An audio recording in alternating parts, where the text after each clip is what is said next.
बात है कि एक बहुत मालदार शख्स था जिसकी इकलौती बेटी थी जो निहायत हसीन थी। वो अपनी बेटी को बेहद चाहता था। बीवी का इंतकाल हो चुका था। वो जो भी ख्वाहिश करती बाप फौरन पूरी करता, क्योंकि उसकी सबसे बड़ी खुशी अपनी बेटी को खुश देखने में थी। बेटी भी ये बात जानती थी कि उसके वालिद उसकी किसी भी ख्वाहिश पर ना नहीं कहेंगे। एक दिन बेटी ने कहा, अब्बा जान, मुझे चांदी का बना हुआ लिबास ला दीजिए, बदले में आपको एक बोसा दूंगी। बाप ने फौरन लिबास बनवा दिया और बोसा पाया। कुछ ही दिन बाद उसने कहा, प्यारे अब्बा जान, अब मुझे सोने का लिबास दीजिए, बदले में 2 बोसे दूंगी। बाप ने ये सौदा भी खुशी खुशी कबूल किया।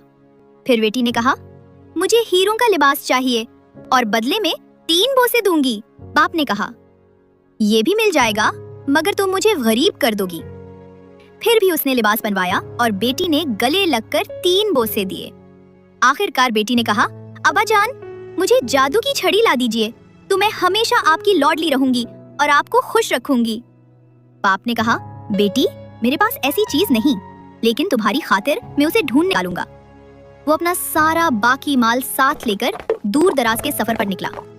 आखिर उसे खबर मिली कि एक बूढ़ा जादूगर ऐसी छड़ी रखता है। वालिद ने जाकर दरखास्त की। जादूगर ने कहा, ये छड़ी दौलत से नहीं मिलती, जो उसे लेता है 3 दिन बाद मर जाता है, सिवाय उसके कि वो अपनी रूह कुर्बान करने की कसम खा ले। बाप ने कहा, अपनी बेटी के लिए मैं ये कुर्बानी देने को तैयार हूँ। उसने किताब में अपना नाम लिखा और छड़ी ले ली। अब उसका सब माल खत्म हो चुका था, मगर उसे परवाह न थी।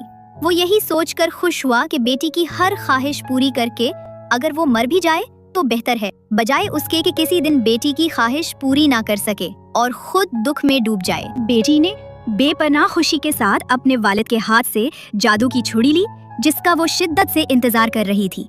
वो समझ ही ना पाई कि अपने वालिद का शुक्रिया किस तरह अदा करे। 3 दिन बाद उसके दिल में एक नई आरज़ू जागी। उसने एक निहायत हसीन शहजादे के बारे में सुना जो एक दूर दराज मुल्क में रहता था। बेटी की ख्वाहिश हुई कि वो उसी से शादी करेगी। बाप ने कहा, जाने अजीज, मैंने तुम्हें अपना सब कुछ दे दिया, इस छुड़ी के लिए अपनी जान तक कुर्बान कर दी। अब मुझे तुमसे जुदाई लेना होगी। तुम अपनी ख्वाहिश के मुताबिक इस शहजादे को हासिल करो और खुश रहो। मुझे मोहब्बत के साथ याद रखना। ये कहकर बाप ने सर झुका दिया और जान दे दी। बेटी ने आंखों से आंसू बहाए और कहा, ऐसा शफीक और मोहब्बत करने वाला बाप कभी किसी का ना होगा। वालिद की तदफीन के बाद बेटी बिल्कुल तन्हा रह गई, ना रिश्तेदार, ना मालो दौलत। उसने कव्वे के परों का लिबादा पहना, चांदी, सोने और हीरों के लिबास कांधे पर लटकाए, छुड़ी हाथ में ली और दुआ की कि शहजादे के महल के करीब पहुंच जाए। फौरन हवा ने उसे ऊपर उठा लिया और वो उड़कर एक घने जंगल में आ गई, जहां से शहजादे का किला नजर आ रहा था। उसने एक बड़े दरख्त पर छुड़ी मारी और अंदर एक कमरा और अलमारी बनवा ली ताकि कपड़े रख सके। फिर वो लड़के का रूप धार कर कव्वे का लिबादा ओढ़े किले में दाखिल हुई। खुशबू उसे बावर्ची खाने ले गई, जहां उसने खुद को यतीम और बेघर लड़के के तौर पर खिदमत के लिए पेश किया। बावर्ची ने कहा, आग जलाकर रखना, राख बाहर ना निकलने देना और शहजादे के जूते और कोट साफ करना तुम्हारी जिम्मेदारी।